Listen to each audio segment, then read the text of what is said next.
বন্ধুরা, আজ আমার শ্রী শ্রী ভাগবত গীতার দ্বাদশ অধ্যায়ের ষষ্ঠ দিন আমি পড়ছি, আপনারা শুনুন।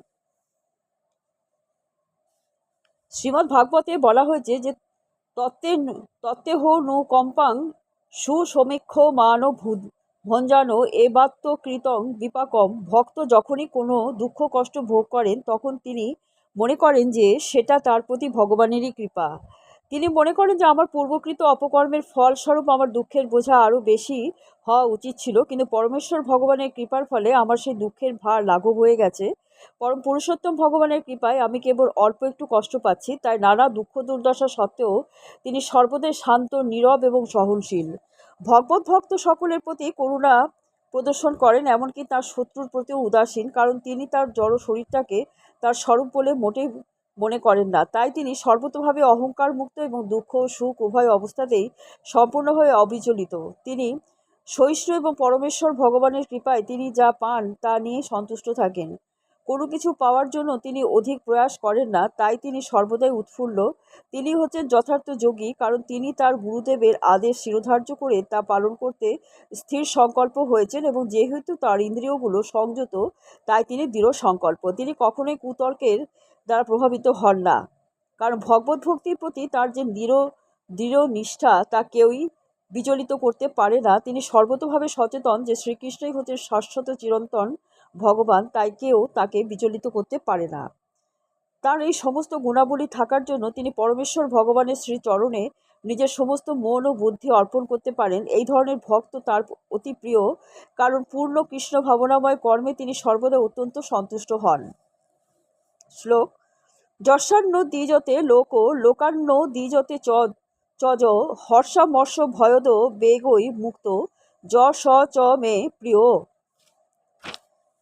শ্রীল প্রভুপাদের গীতার গান। তার দ্বারা কোনো লোক দুঃখ নাহি পায়, কাহাকেও মনে প্রাণে দুঃখ নাহি দেয়, হর্ষামর্ষ ভয়োদ্বেগ এসবে সে মুক্ত, অতএব মোর ভক্ত অতি প্রিয় যুক্ত। অনুবাদ: যার থেকে কেউ উদ্বেগপ্রাপ্ত হয় না এবং যিনি কারোর দ্বারা উদ্বেগপ্রাপ্ত হন না, যিনি হর্ষ, বিষাদ, ভয়, উদ্বেগ থেকে মুক্ত, তিনি আমার প্রিয়। তাৎপর্য: ভক্তের আরও কয়েকটি গুণের কথা এখানে বর্ণনা করা হয়েছে। ভক্ত কখনোই কারো দুঃখ, উৎকণ্ঠা, ভয় এবং অসন্তোষের কারণ হন না। যেহেতু তিনি সকলের প্রতি কৃপাপরায়ণ, তাই তিনি কখনোই এমন কোনো কাজ করেন না যার ফলে কারো উদ্বেগের সৃষ্টি হতে পারে। তেমনি কেউ যদি তাকে উৎকণ্ঠিত করতে চায়, তাতে তিনি কোনো মতেই বিচলিত হন না। ভগবানেরই কৃপার ফলে তিনি এমনভাবে অত্যন্ত অভ্যস্ত যে কোনো রকম বাহ্যিক গোলযোগের দ্বারা তিনি বিচলিত হন না।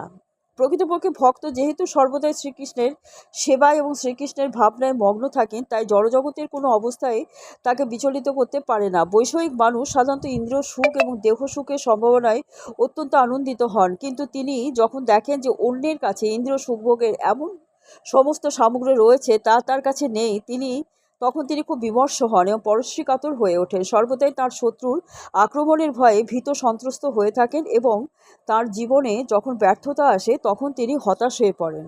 কিন্তু কৃষ্ণভক্ত সর্বদাই সমস্ত অশান্তি হতে মুক্ত, তাই তিনি ভগবান শ্রীকৃষ্ণের অত্যন্ত প্রিয়।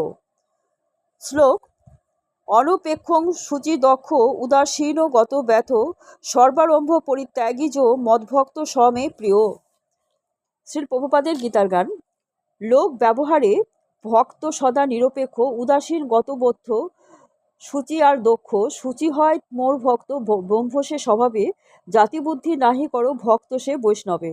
অনুবাদ: যিনি নিষ্পৃহ, সূচি, দক্ষ, পক্ষপাতশূন্য, ভয়হীন এবং সকাম কর্মের অনুষ্ঠান ত্যাগী, তিনি আমার প্রিয় ভক্ত। তাৎপর্য: ভক্তকে টাকা পয়সা দান করা যেতে পারে, কিন্তু ভক্ত কখনো সেগুলি পাওয়ার জন্য সংগ্রাম করেন না। যদিও ভগবানের কৃপায় আপনা থেকেই তার কাছে টাকা পয়সা আসে, তাতেও তিনি বিচলিত হন না। ভক্ত স্বাভাবিকভাবেই দিনে দুবার স্নান করেন এবং ভগবানের সেবার জন্য খুব সকালে ঘুম থেকে ওঠেন, তাই তিনি স্বভাবতই অন্তরে এবং বাহিরে অত্যন্ত নির্মল। ভক্ত সর্বদাই সুদক্ষ, কারণ জীবনের সমস্ত কর্মের যথার্থ উদ্দেশ্য সম্বন্ধে তিনি সম্পূর্ণভাবে অবগত। শাস্ত্র সম্বন্ধে সর্বতোভাবে নিঃসন্দেহ ভক্ত কখনোই কোনো বিশেষ দলের পক্ষে অবলম্বন করে না, তাই তিনি সর্বদাই নিশ্চিন্ত। তিনি সর্বোপাধি বিনির্মুক্ত, তাই তিনি কখনোই ক্লেশ ভোগ করেন না। তিনি জানেন যে তার দেহটা একটা উপাধি মাত্র, তাই কখনো যদি দেহের কোনো রকম যাতনা হয় তাতেও তিনি অবিচলিত থাকেন। যা কৃষ্ণ ভক্তির প্রতিকূল শুদ্ধ ভক্ত তার জন্য প্রয়াস করেন না। উদাহরণস্বরূপ বলা যায়, যেমন একটি বড় বাড়ি তৈরি করতে হলে অনেক শক্তি নিয়োগ করতে হয়, কিন্তু ভক্ত কখনো এই ধরনের কাজে উদ্যোগী হন না। যদি তার ভগবত ভক্তির উন্নতি সহায়ক না হয়, তিনি ভগবানের জন্য মন্দির তৈরি করতে পারেন এবং সেই জন্য উদ্বেগ উৎকণ্ঠা মাথা পেতে গ্রহণ করতে পারেন, কিন্তু তিনি তার আত্মীয় স্বজনদের জন্য বড় বাড়ি তৈরি করার কাজে প্রয়াসী হন না। শ্লোক: যো নো হৃষ্যতি নো দেষ্টি নো শোচতি নো কাঙ্ক্ষতি শুভাশুভ পরিত্যাগী ভক্তিমানও য সমে প্রিয়। শ্রীল প্রভুপাদের গীতার গান: জড়কার্যে হর্ষ দুঃখে যে জনের নাই, ত্যাজি আছে যে আকাঙ্ক্ষা চিন্তা যার নাই, শুভাশুভ পরিত্যাগী যে বা ভক্তিমান, আমার সে প্রিয় ভক্ত তাহাকে সম্মান। অনুবাদ: যিনি আকাঙ্ক্ষিত বস্তু প্রাপ্তিতে হৃষ্ট হন না এবং অনিষ্ট প্রাপ্তিতে দ্বেষ করেন না, প্রিয় বিয়োগে শোক করেন না, অপ্রাপ্ত ইষ্ট বস্তু আকাঙ্ক্ষা করেন না এবং শুভাশুভ সমস্ত কর্ম পরিত্যাগ করেছেন, তিনি আমার প্রিয় ভক্ত। তাৎপর্য: শুদ্ধ ভক্ত বৈষয়িক লাভ অথবা ক্ষতিতে উৎফুল্ল অথবা বিমর্ষ হন না। তিনি পুত্র অথবা শিষ্য লাভের আকাঙ্ক্ষা করেন না এবং তা না পেলে তিনি দুঃখিতও হন না।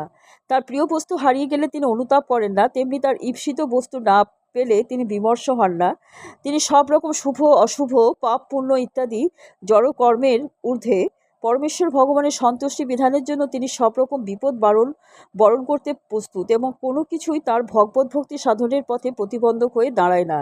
এই ধরনের যে ভক্তি তিনি শ্রীকৃষ্ণের অত্যন্ত প্রিয় এই ধরনের যে ভক্ত তিনি শ্রীকৃষ্ণ অত্যন্ত প্রিয়। শ্লোক: সম শত্রৌ চ মিত্রে চ তথা মানয় শীতোষ্ণ সুখ দুঃখেষু সম সঙ্গ বিবর্জিত তুল্য নিন্দাস্তুতি মৌনী সন্তুষ্ট যেন কেনচিৎ অনিকেত স্থির মতি ভক্তি মামে প্রিয় নর। শ্রীল প্রভুপাদের গীতার গান: শত্রু মিত্র অপমান কিংবা নিজ মান, জড়মুক্ত মোর ভক্ত মানয়ে সমান, শীত গ্রীষ্ম সুখ দুঃখ এক যেবা মানে, সঙ্গমুক্ত সেই ভক্ত স্থিত আত্মজ্ঞানে। তুল্য নিন্দা স্তুতি আর সন্তুষ্ট গম্ভীর, নিকেতন তার নাই মতি তার স্থির, সেই মোর প্রিয় ভক্ত সেই ভক্তিমান, ভক্তের লক্ষণ যত করিনো ব্যাখ্যান। অনুবাদ: যিনি শত্রু মিত্রের প্রতি সমবুদ্ধি, যিনি সম্মানে অপমানে অবিচলিত, যিনি শীতোষ্ণজনিত সুখে দুঃখে নির্বিকার, স্থির বুদ্ধি, নিন্দা স্তুতিতে সমবুদ্ধি, সংযত বাক্য, যৎকিঞ্চিত লাভে সন্তুষ্ট, গৃহাশক্তি শূন্য এবং আমার প্রেমময়ী সেবায় যুক্ত, আমার সেই ভক্ত আমার অত্যন্ত প্রিয়। তাৎপর্য: ভক্ত সর্বদা অসৎসঙ্গ থেকে মুক্ত থাকেন। মানব সমাজের এটাই হচ্ছে প্রকৃতি, কিন্তু ভক্ত সর্বদাই কৃত্রিম প্রশংসা এবং নিন্দা সুখ অথবা দুঃখ থেকে মুক্ত থাকেন। তিনি এই সবের ঊর্ধ্বে, তিনি অত্যন্ত সহিষ্ণু। তিনি কৃষ্ণ কথা ছাড়া আর কোনো কথাই বলেন না, তাই তাকে বলা হয় মৌন। মৌন শব্দের অর্থ হচ্ছে অর্থহীন বা বাজে কথা না বলা। প্রয়োজনীয় কথাই কেবল মানুষের বলা উচিত এবং ভক্তের কাছে সবচেয়ে প্রয়োজনীয় কথা হচ্ছে কৃষ্ণ কথা। বন্ধুরা, আজকে এই পর্যন্ত। আগামীকাল আপনাদের আবার পড়ে শোনাবো।